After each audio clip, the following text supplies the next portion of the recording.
Assalamualaikum warahmatullahi wabarakatuh. Saya Rahma Purwati, calon guru penggerak angkatan 7 dari TK Muslimat NU 2 Kabupaten Pamekasan. Akan memaparkan aksi nyata budaya positif modul 1.4 bersama Ikatan Guru PAUD Muslimat NU Kabupaten Pamekasan dalam diseminasi budaya positif modul 1.4.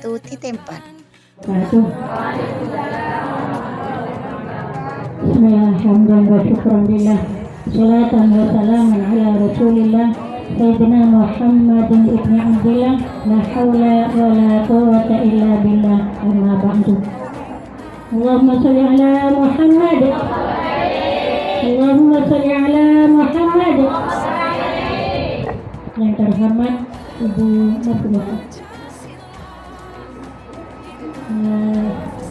segenap guru TK RA Muslimat Nahdlatul Ulama dan binaan Muslimat Nahdlatul Ulama yang saya hormati. Alhamdulillah, marilah kita syukuri nikmat Allah Subhanahu wa taala. Kita diberi kesehatan oleh Allah sehingga kesehatan kita bisa kita gunakan untuk lebih meningkatkan pengalaman dan pengetahuan kita dalam mendidik anak-anak kita sehingga menjadi anak yang qurrata a'yun.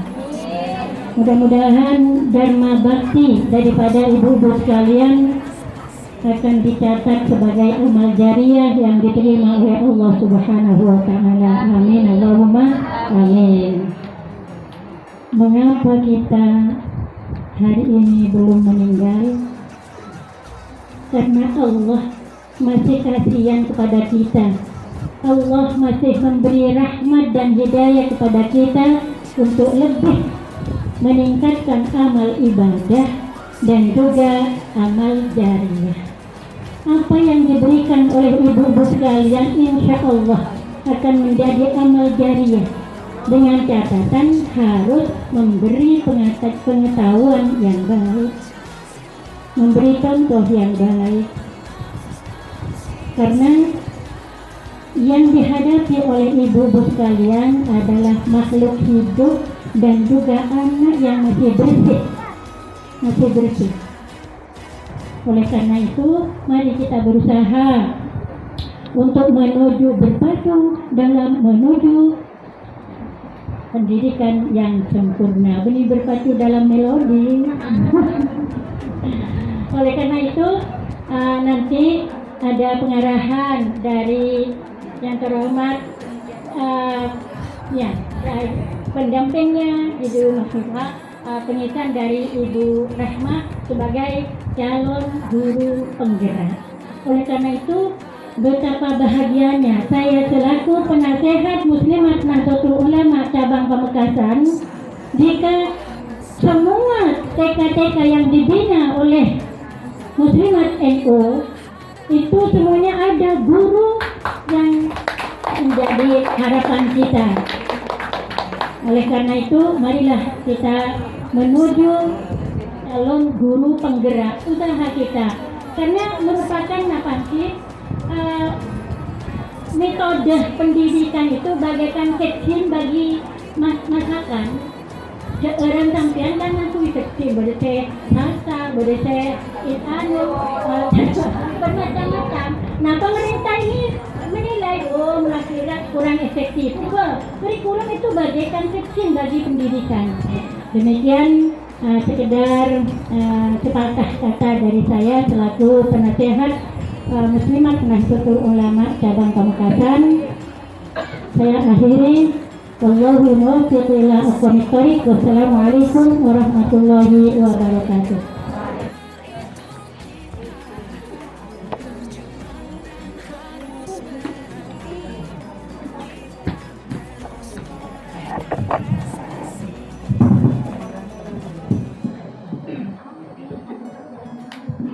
Assalamualaikum warahmatullahi wabarakatuh.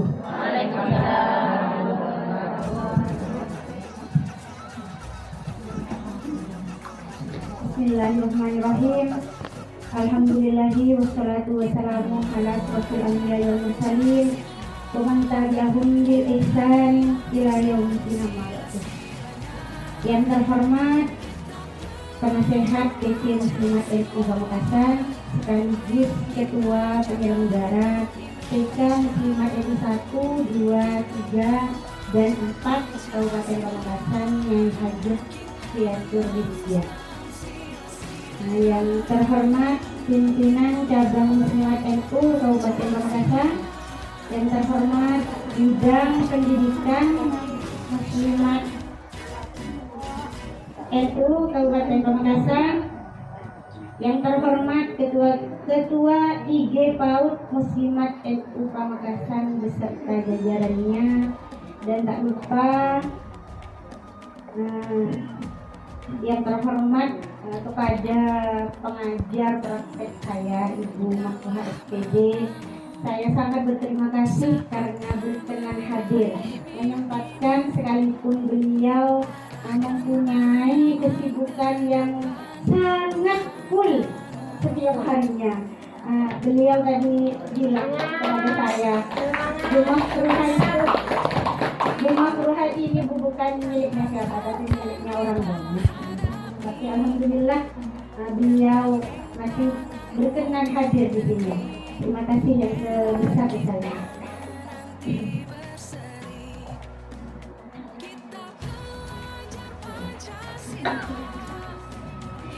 Dan kepada segenap rekan guru yang hadir pada siang hari ini, terima kasih juga sudah menyempatkan hadir. Sebenarnya saya berdiri di sini untuk menyampaikan, memberikan informasi tentang budaya positif di modul 1.4 ini untuk sebagai tugas aksi nyata saya di calon Bendera Angkatan 7. Dimana yang sudah saya jalani 3 bulan kemarin pendidikan program bergeraknya. Yang alhamdulillah di sini sudah sampai di modul 1.4. Sebelum saya memanfaatkan materi, perkenalkan mungkin sebagai teman-teman sudah ada yang kenal, mungkin juga belum ada yang kenal. Tak kenal maka tak sayang. Nama saya Rasma Purwati Eko. Saya calon guru penggerak Angkatan 7 dari TK Muslimat NU 2 Pamekasan.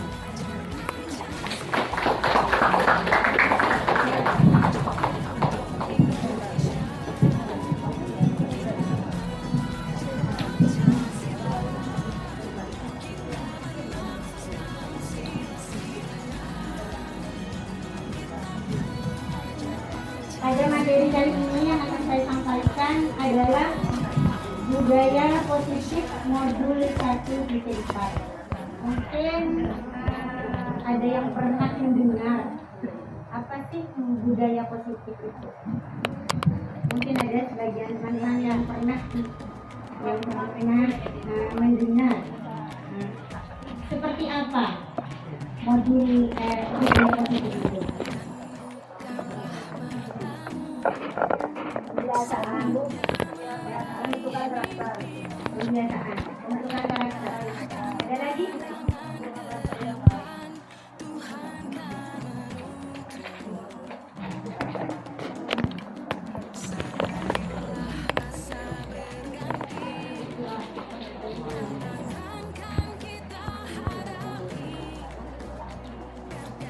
Apa sih budaya positif itu?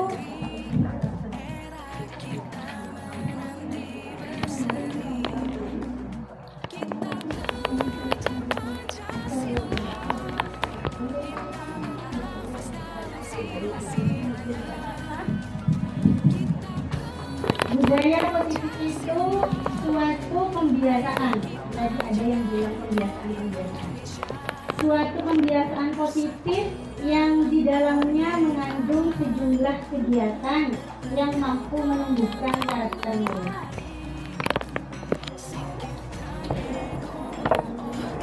Di sini dalam budaya positif ada konsep inti. Yang pertama, disiplin positif. Yang kedua, motivasi perilaku manusia. Yang ketiga, keyakinan kelas. Yang keempat, kebutuhan dasar manusia. Yang kelima, posisi kontrol. Dan yang keenam, restitusi. Di mana restitusi itu di pembahasannya segitiga restitusi.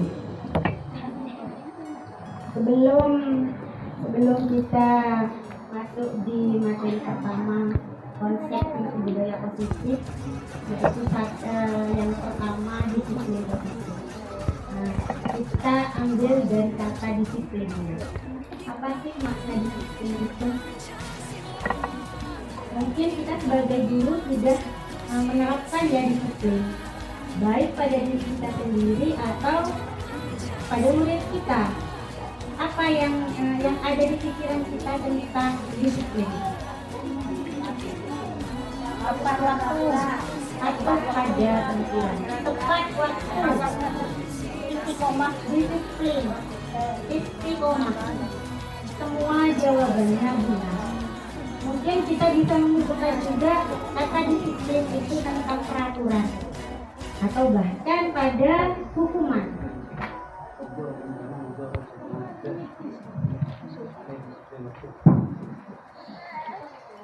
Namun makna kata disiplin itu adalah sesuatu yang dilakukan seseorang pada orang lain untuk mendapatkan kepatuhan. Jika seseorang itu tidak bisa memunculkan motivasi disiplinnya, maka bisa disiplin itu dari luar. Seperti misalnya aturan yang sudah dibuat oleh atasan kita. Namun apakah karena aturan itu yang kita lakukan mendisiplinkan diri kita atau mendisiplinkan murid mengharap sesuatu atau ingin dipuji atau kita ingin mendapatkan hadiah? Tidak, karena kalau kita melaksanakan disiplin itu karena ada mengharap sesuatu, maka motivasi itu dari luar. Kita didorong karena motivasi dari luar. Seperti misalnya kita datang ke sekolah tepat waktu. Terlambat, tidak ingin terlambat, kita datang pagi sebelum murid datang. Kita sudah datang karena sudah kewajiban kita. Kalau anak PAUD itu sukanya disambut. Kita penyambutan anak, kita sapa anak, kadang kita tanya, tadi diantar siapa ya? Cuman apakah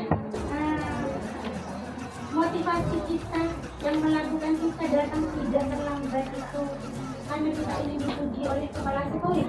Tidak. Kita ingin diberi penghargaan oleh yayasan? Tidak.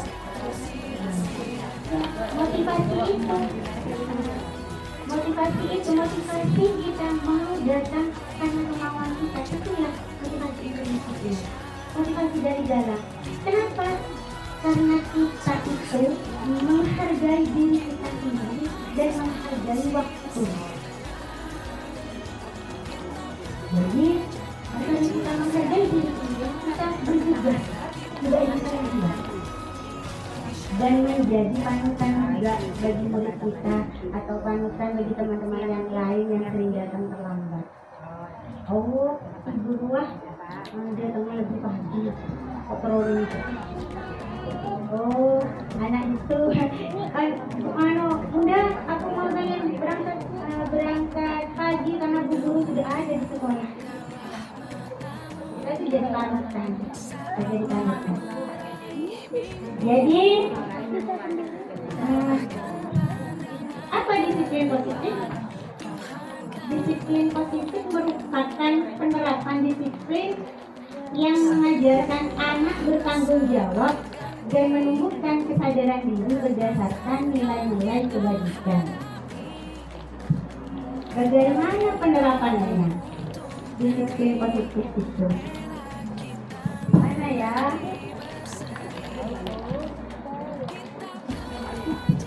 Karena yang dihadapi kita kebunuh ini tadi, yang dihadapi kita itu makhluk hidup dan anak kecil. Jadi penerapannya melalui pembiasaan. Karena anak usia PAUD itu merekam, melihat apa yang mereka lihat, apa yang orang dewasa lakukan, mereka ingin juga lakukan. Kalau mereka sudah melihat dirinya sudah tiap pagi mereka datang sudah disambut, maka itu juga semangat yang pergi ke sekolah ini.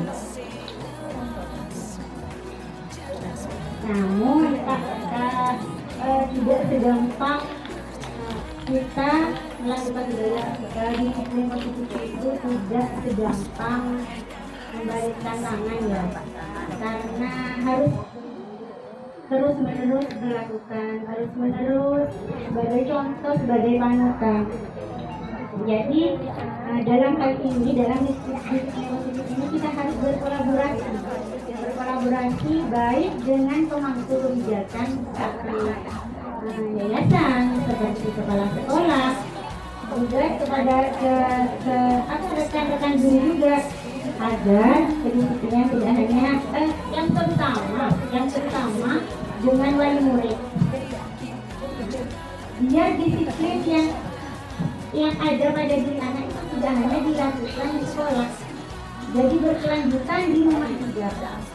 Jadi apa yang menjadi program kedisiplinan disiplin positif kita itu kita bicarakan, kita rapatkan dengan wali murid. Jadi berkelanjutan kontinu di sekolah, anak mengerti, di rumah juga mengerti bagaimana disiplin itu.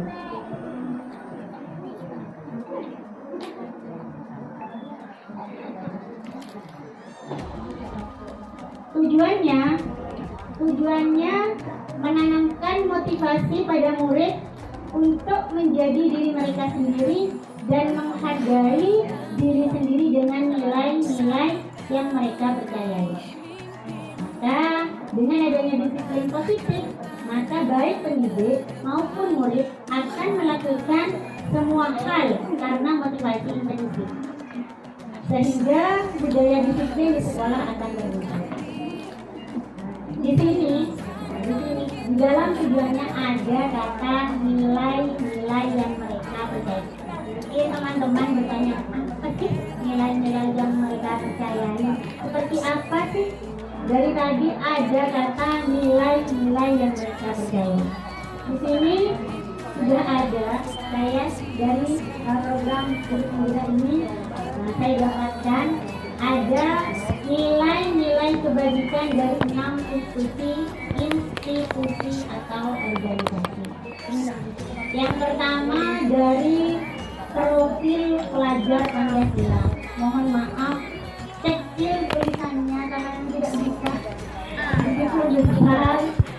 diperbesar, tidak bisa. Kalau pengen teman-teman juga mau biar saya share sebagai apa ya, pegangan bagaimana kita menjadi pegangan kita untuk motivasi baik kita ataupun murid kita.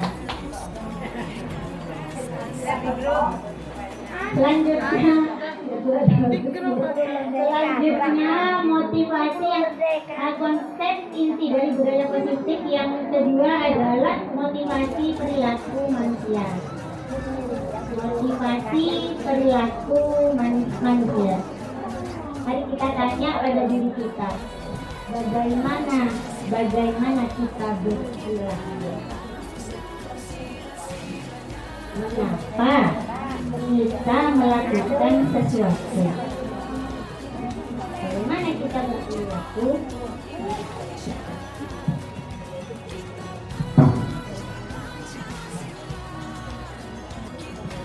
Apakah kita melakukan sesuatu itu karena ada dorongan dari lingkungan atau dorongan yang lain? Atau kita melakukan sesuatu itu untuk mendapatkan apa yang kita mau? Bagaimana menurut Anda? Apapun yang dilakukan, bagaimana menurut Anda? Sekalian teman-teman,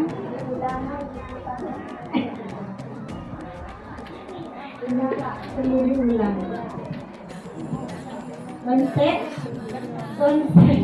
Konsep inti dari budaya positif yang kedua itu motivasi perilaku manusia. Sebelum ke materi, dari pernyataan Brian Johnson, saya ingin bertanya, apakah yang kita lakukan itu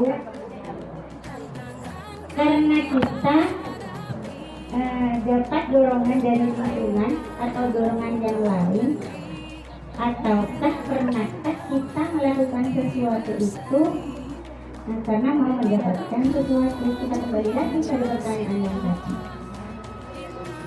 Di sini lanjut ya. Di sini ada 3 pernyataan dari Johnson dalam bukunya Restructuring School Discipline, menyatakan ada 3 motivasi perilaku manusia. Yang pertama, untuk menghindari ketidaknyamanan atau hukuman. Yang kedua, untuk mendapatkan imbalan atau penghargaan dari orang lain. Yang ketiga, untuk menjadi orang yang mereka inginkan dan menghargai diri sendiri dengan nilai-nilai yang mereka percayai. Untuk mengetahui lebih lanjut, kita lanjutkan.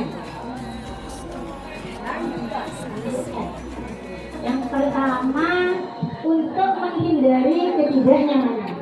Di sini motivasi untuk menghindari ketidaknyamanan itu berasal dari sifatnya, berasal dari luar. Karena mereka melakukan itu menghindar. Sebenarnya dalam hal ini, dari pernyataan ini, untuk menghindari ketidaknyamanan atau hukuman, ini adalah tingkat terendah dari motivasi perilaku manusia. Biasanya orang yang motivasi perilakunya untuk menghindari hukuman atau ketidaknyamanan akan bertanya, apa yang akan terjadi apabila saya tidak melakukannya? Berarti ketika orang itu menghadapi satu masalah, mereka bertanya, kalau saya tidak melakukan itu, apa yang akan terjadi? Dan kalau saya melakukan itu, apa yang akan terjadi? Sebenarnya itu perilaku seperti itu menghindari masalah. Dari pernyataan pertama ini, seseorang itu menghindari permasalahan yang muncul. Yang kedua, untuk mendapatkan imbalan atau penghargaan dari orang lain.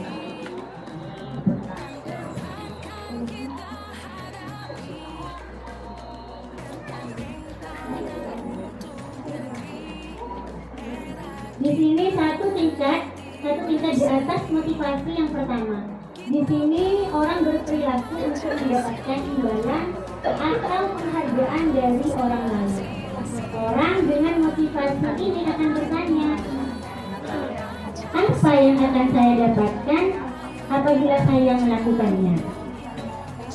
Ini juga dari motivasi ini juga dari luar. Karena mereka melakukan sesuatu itu karena ingin mendapat penghargaan, bukan karena dari motivasi dirinya. Yang ketiga, untuk menjadi orang yang mereka inginkan dan menghargai diri sendiri dengan nilai-nilai yang mereka percaya. Mereka melakukan sesuatu karena nilai-nilai yang mereka yakini dan hargai Dan mereka melakukannya karena mereka ingin menjadi diri sendiri, menjadi merdeka dan percaya diri. Orang dengan motivasi ini akan bertanya, akan menjadi orang seperti apa apabila saya melakukannya. Baru yang ketiga ini, mereka melakukan karena motivasi dari dalam. Seseorang dengan motivasi perilaku ini akan membuat seseorang memiliki disiplin positif karena motivasi perilakunya bersifat internal. Contohnya ya,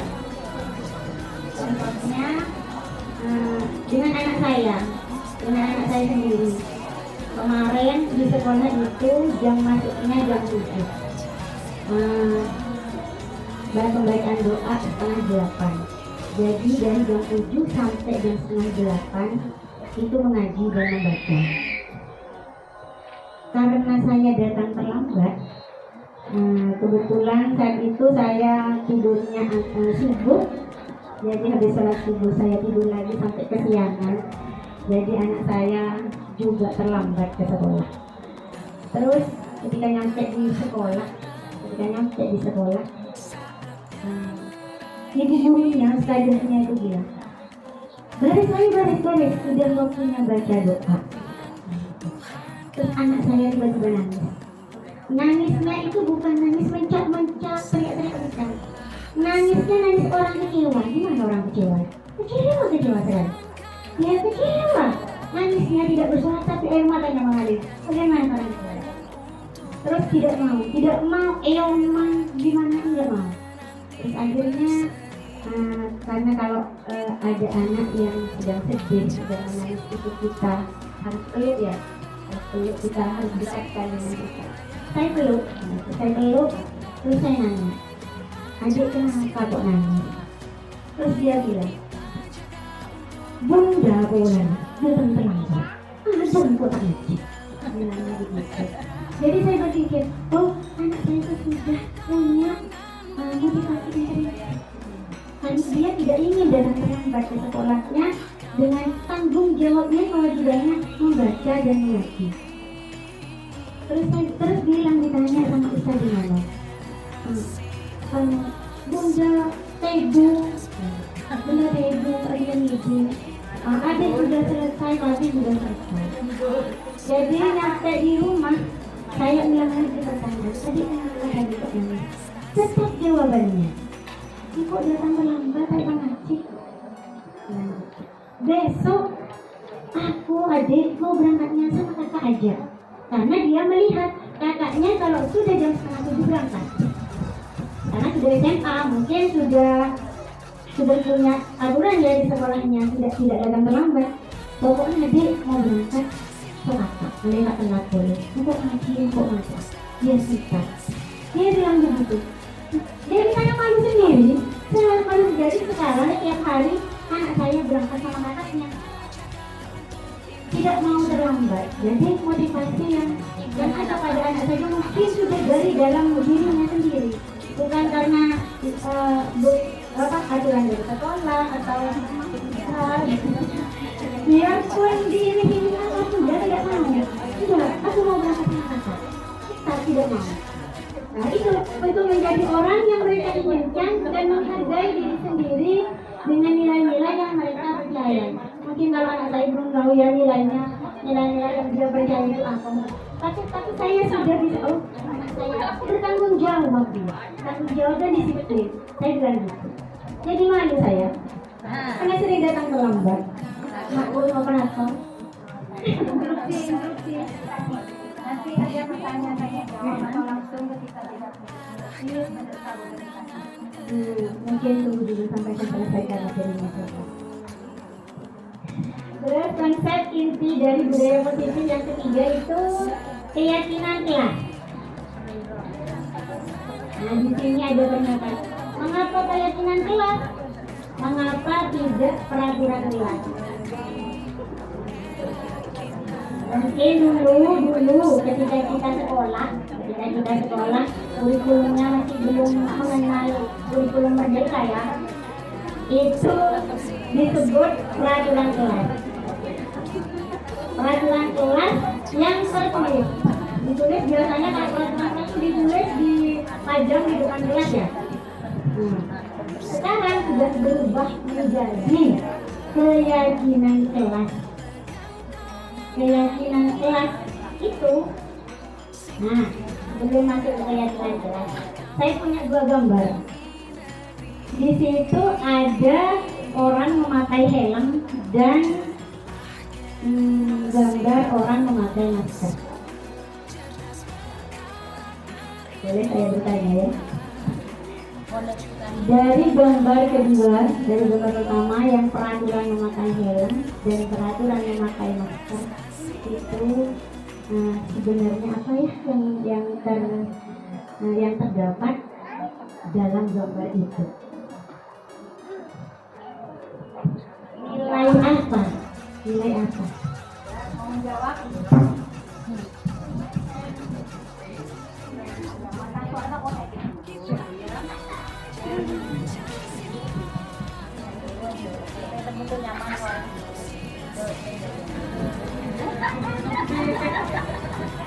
Ada 2 peraturan, yang pertama peraturan memakai helm, yang kedua peraturan memakai masker. Yang mana kemudian yang paling ditakuti oleh warga Indonesia, helm ketika bertemu dengan jadi mungkin akan lari ketimbang yang memakai masker itu dipakai cuma ketika pandemi saja. Sekarang mana ya tidak ada yang pakai masker meskipun berkerumun. Jadi meskipun orang dosa jauh-jauh pasar tradisional yang tidak pakai masker, apalagi orang Madura, ketika ada razia masker dia akan melawan. Tapi kalau helm ada polisi tidak usah ngelawan, dia selalu langsung putar balik. Mungkin karena sanksinya yang ketat dan mungkin memang dianggap masker masa kok mati gara-gara tak pakai masker seperti itu. Kalau yang ini mungkin cuma dipakai ketika berkendara di jalan raya. Mungkin di sini orang tidak akan memakai masker. Sehingga contoh kasus atau helm. Contoh kasus ketika di kru mancing teman saya tidak saya sebutkan, guru TK Muslimat juga tidak pakai helm, itu stop oleh polisi. Kemudian bilang, tahun ini berapa aja baru sampean? Kemudian berapa kan sampai baru. Polisi keker aku baru saya belum. Bu, utang nih berapa aja baru sampean? Bukan kan sudah balik dulu. Ini guru TK Muslimat, teman saya lupa yang sekarang pakai baju seperti saya. Kalau tidak pakai helm mungkin dia tidak akan putar, tidak pakai masker dia tidak akan putar. Yang lain mungkin ada jawaban? Apa jawabannya? Berarti dari jawaban itu motivasinya bukan dari dalam dirinya, tapi karena takut ketemu sama polisi, bukan karena dari dirinya. Juga pakai masker, cuma mengikuti aturan pemerintah. Berarti kan juga itu motivasinya dari luar, dari pemerintah, bukan karena kesadaran diri kita. Dan yang paling inti kalau memang nilainya dari dalam diri kita, mungkin jawabannya itu untuk kalau yang pakai helm mungkin kebanyakan untuk keselamatan. Bagaimana kalau kita di mana kalau kita pakai berkendara pakai sepeda motor, kita pakai helm, naudzubillah, tidak mengharapkan ya. Kalau kita kecelakaan, mungkin 80% kita masih selamat. Begitu. Tapi kalau yang pakai masker, itu ada jawabannya juga. Keselamatan sama kesehatan. Kita flashback ke yang 2020 COVID. Mungkin, tapi kita kembalikan ke Allah, A'lam. Kalau kita pakai masker dan berkerumun, dan salah satu dari orang yang ada di kerumunan itu sakit, kemungkinan tertular itu juga 80%. begitu. Untuk keselamatan dan untuk kesehatan kita sendiri. Bahkan saya tadi begini, saya sudah terbiasa pakai masker. Saya sudah terbiasa pakai masker. Kenapa saya buka? Saya berpikir gini, kalau saya pakai masker, orang tahu oke, ada saya gitu loh. Sebenarnya jadi contoh ya, karena sudah terbiasa saya pakai masker. Jadi sudah jelas ya, peraturan memakai helm dengan peraturan memakai masker itu untuk keselamatan dan kesehatan. Kalau kita sadar sendiri ya.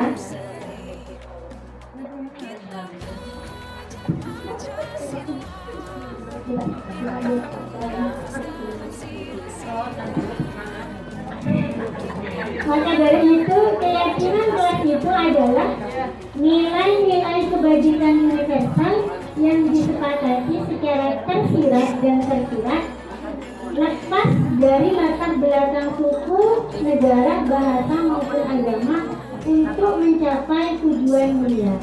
Di mana tujuannya agar tercipta lingkungan yang aman, nyaman, menyenangkan. Sehingga dengan adanya keyakinan kelas, murid menjadi lebih terarah dan merasa diraih untuk menentukan dan menjalani nilai-nilai yang dihargai, sehingga mudah untuk mengembalikan sikap murid ke arah yang lebih baik dan sesuai dengan nilai-nilai yang dihargai dalam kehidupan sehari-hari baik di sekolah maupun di masyarakat. Di sini saya punya contoh keyakinan kelas ya. Saya makanya lagi. Di sini saya punya contoh keyakinan kelas untuk tahu. Karena kalau kita buat keyakinan kelas di jenjang sekolah kayak SD, kelas 4, kelas 3, 4, 5, 6, sama kelas SMP dan SMA mungkin dengan tulisan itu bisa.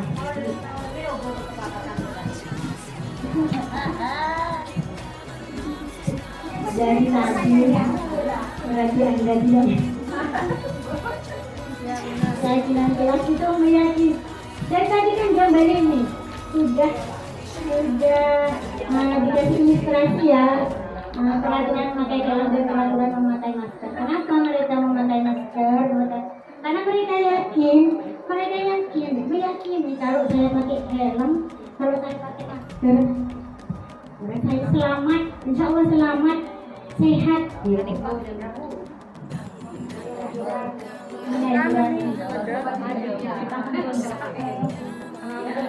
Di sini saya punya contoh keyakinan kelas tahu. Di sini ada sikap baik ketika saling tolong menolong. Kalau di kelas tahu itu kita buat keyakinan kelasnya pakai gambar. Karena sebagian dari kita itu sudah ada yang bisa baca, cuman bacanya kan paling dibaca lurus tanpa ada informasinya ya. Kalau gambar mereka mengerti, oh ini gambarnya orang ibu itu ya. Terus ada saling menyayangi, terus ada bertanggung jawab, saling memaafkan. Oh ya, ini asal ibu, asal ibu. Iya, karena ada itu salah, jadi saling memaafkan. Kita yang menjadi pengertian pada mereka. Dan nilai kebajikan apa yang terdapat dalam contoh keyakinan kelas itu?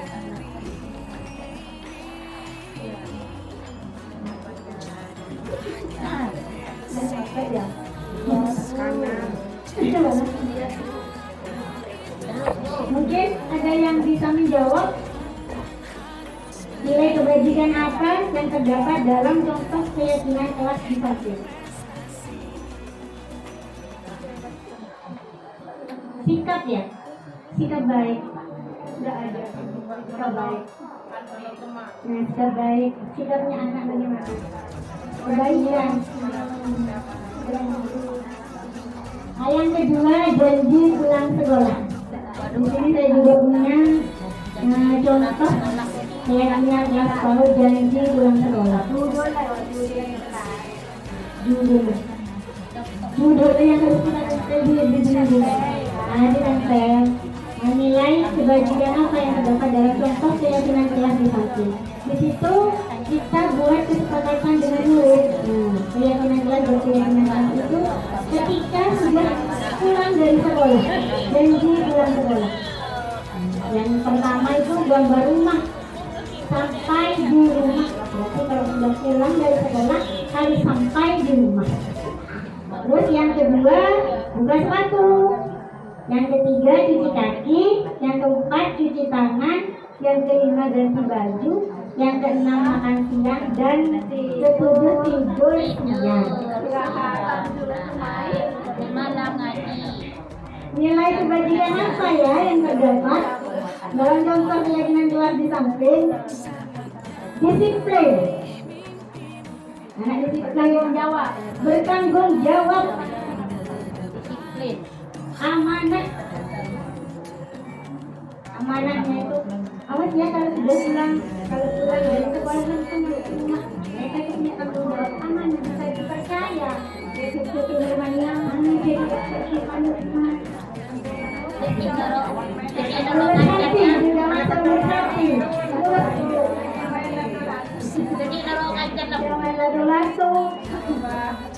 Nah di sini pembentukan keyakinan kelas atau sekolah. Yang pertama keyakinan kelas bersifat lebih abstrak dari peraturan yang lebih rinci dan konkret. Yang kedua keyakinan kelas berupa pernyataan-pernyataan universal. Yang ketiga pernyataan keyakinan kelas senantiasa dibuat dalam bentuk positif. Kalau negatif, masa kita mau tempel di guru. Mas gambarnya begitu. Gerakannya, murid maklum berorang atau kalau nanya, saya punya murid ini, murid maklum diubahkan. Murid saya itu karena saya berubah, tidak pakai ekat, dia bilang, benar, kan gitu saya. Dia teman-teman saya gitu. Oh benar. Alhamdulillah dunia mau benar.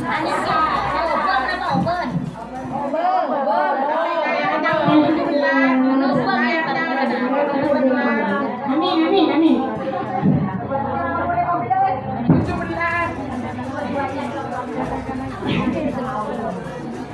Yang keempat keyakinan kelas hendaknya tidak terlalu banyak sehingga mudah diingat dan dipahami oleh semua warga kelas.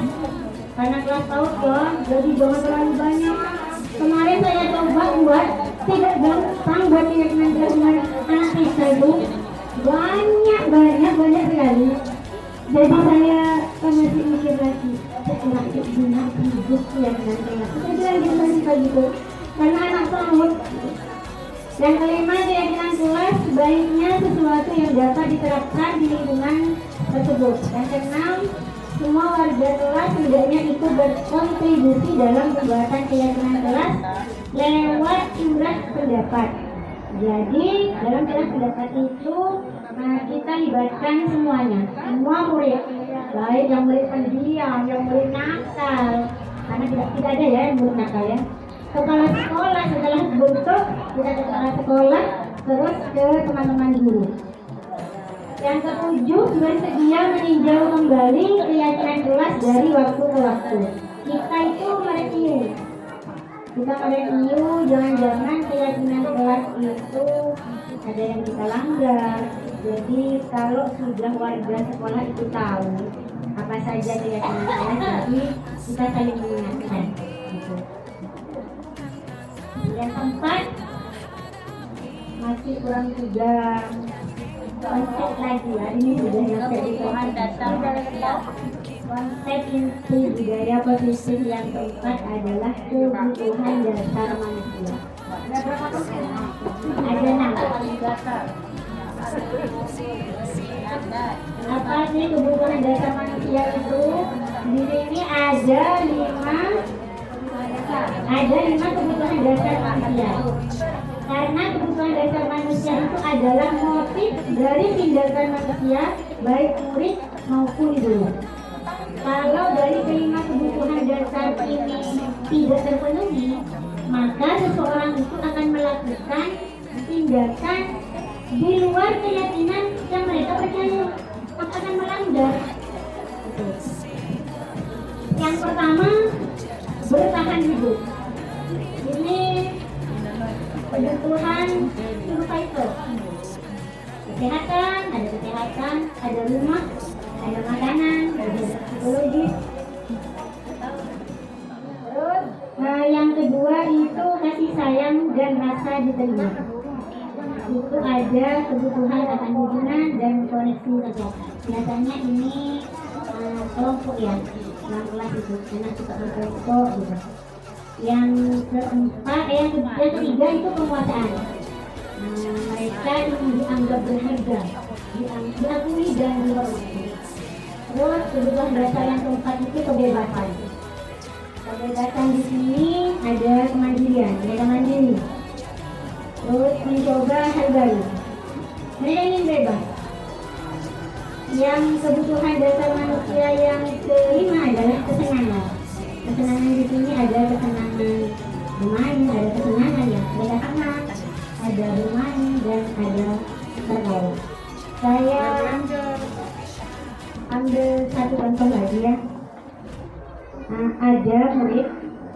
Ada seorang murid yang suka mengambil bekal temannya. Hampir setiap hari ambil bekal temannya. Dari masalah itu bisa mencakup anak tersebut dari 5 kebutuhan dasarnya tidak terpenuhi. Kalau kita dilihat dari bertahan hidup, mungkin anak itu dari rumah tidak makan, tidak dikasih sarapan. Contohnya, tidak dikasih sarapan, jadi nanti di sekolah anak itu lapar atau anak itu tidak punya uang saku, jadi ambil bekal temannya. Itu mungkin anak yang kebutuhan dasar yang pertama, makanan di bertahan hidup itu tidak terpenuhi. Dan kalau anak itu kebutuhan dasar yang kedua yang tidak terpenuhi, maka apa yang dilakukan anak itu ketika mengambil bekal temannya hanya ingin diperhatikan temannya. Dia dikasih sarapan, sudah makan, sudah kenyang, cuman dia kekurangan perhatian. Dia ingin diperhatikan sama teman, jadi diambil bekalnya. Gitu. Berarti anak tersebut kebutuhan dasar yang tidak terpenuhi itu jadi kasih sayang dan rasa diterima. Kalau dari contoh anak yang mengambil bekal temannya itu kebutuhan dasarnya di penguasaan, maka anak itu merasa kuat, dia merasa kuat, merasa takut kafir. Takut bengal.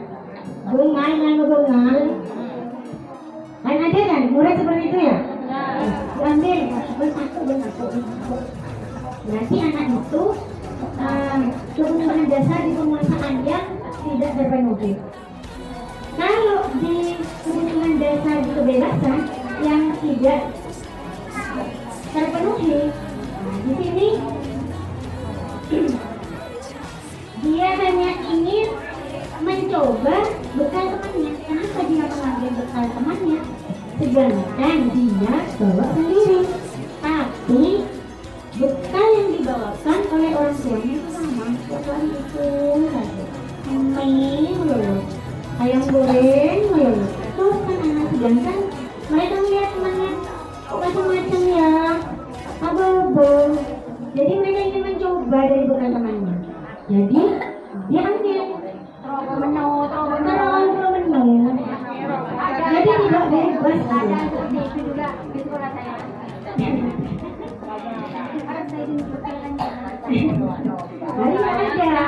Berarti anak itu ada salah satu kebutuhan dasarnya yang tidak terpenuhi, jadi melakukan tindakan yang melanggar. Kalau di kebutuhan dasarnya yang tidak terpenuhi itu kesenangan, maka yang dilakukan anak itu pun banget, hanya ngambil pun kalau akhirnya wajah kesalnya temannya.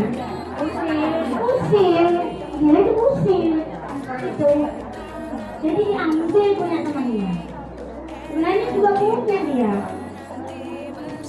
Dari itu peran sekolah dan guru mengupayakan menciptakan lingkungan belajar dan pemenuhan kebutuhan murid yang belajar. Sabda, itu nanti akan jadi testimonial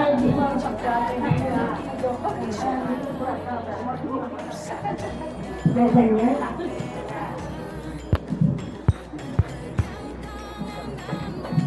Konsep inti yang terakhir itu ketiga restitusi. Di situ ada tiga.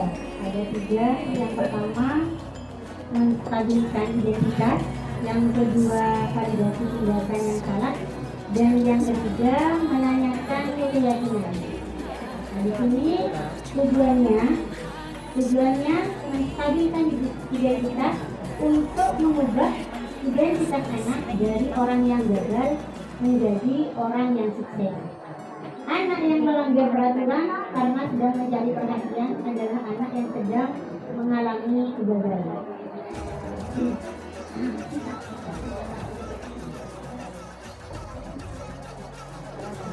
Yang kedua itu validasi tindakan yang salah. Nah, tujuannya untuk menunjukkan bahwa guru memahami alasan dibalik tindakan murid, bahwa semua yang dilakukan anak itu memiliki tujuan. Jadi guru itu harus memahami apa alasan anak tersebut melakukan hal itu. Yang ketiga menanyakan keyakinan. Tujuannya agar keyakinan intrinsik yang ada pada diri murid dapat merubah dirinya menjadi lebih baik lagi. Dari ketiga restitusi tadi, kadang kita melakukan ketiga restitusi itu dari yang pertama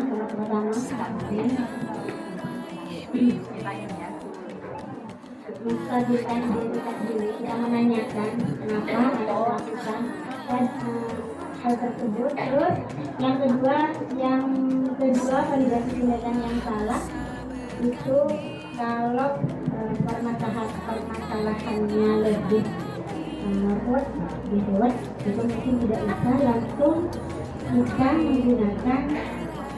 menggunakan restitusi menanyakan keyakinan. Kita panggil anak yang bermasalah, kita tanyakan apa yang terjadi pada mereka, kenapa melakukan gitu.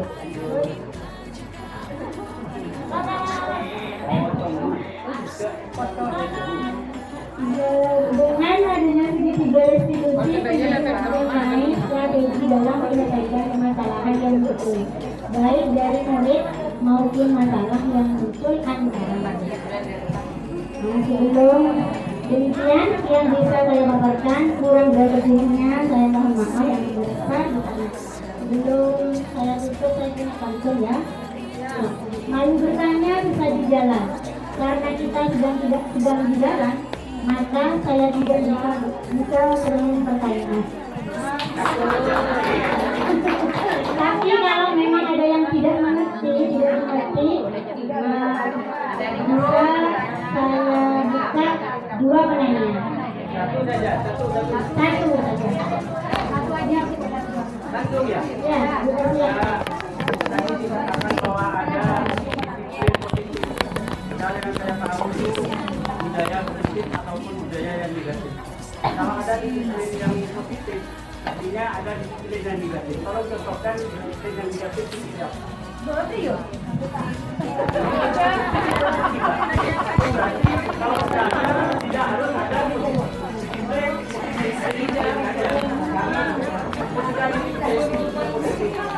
contohkan yang negatif aja, disiplin yang negatif. Terima kasih Bapak Tanyono atas pertanyaannya sangat bagus sekali ya. Saya sempat kemarin yang saya buat materi ini, saya hanya fokus pada disiplin positifnya. Katanya Pak Martono tadi, memang kalau ada disiplin positif, itu pasti ada disiplin negatifnya. Nah, sudah saya terangkan tadi bahwa ketika seseorang mempunyai nilai disiplin positif itu dari dalam dirinya, dalam diri sendiri, merasa bertanggung jawab, merasa memiliki keyakinan dengan contohnya tadi tidak datang terlambat ke sekolah. Kalau Pak Karto tadi bilang apa sih contohnya? Coba contoh dari disiplin negatif. Nah, kalau disiplin negatif itu mungkin dari kebalikannya ya. Kita itu datang ke sekolah tepat waktu, memang tepat waktu, kita tepat waktu, tapi motivasi yang ada di dalam diri kita itu terlihat pengen pengen dihargai, pengen disanjung gitu. Atau kita datang ke sekolah sekalipun tepat waktu, cuma hanya aku hanya ngajar, nanti kalau sudah ngajar saya mau pulang. Hanya itu, dia tidak merasa memiliki kewajiban. Apa sih tanggung jawab dan kewajiban seorang guru itu? Mungkin ada sebagian. Aku ini seorang guru, pulangnya sampai siang, aku harus buat RDP, harus buat berangkat. Tapi karena aturan dari dinas, kita juga bukan motivasi intrinsik kita. Kita itu di disiplin positifnya, motivasi yang ada di diri kita itu memang benar-benar dari kita. Kita itu sadar siapa sih kita, harus berbuat apa kita. Kalau kita melakukan itu, kemudian ya kewajiban. Bagaimana apa kewajiban itu? Wajib hukumnya. Terima kasih. Wassalamualaikum warahmatullahi wabarakatuh.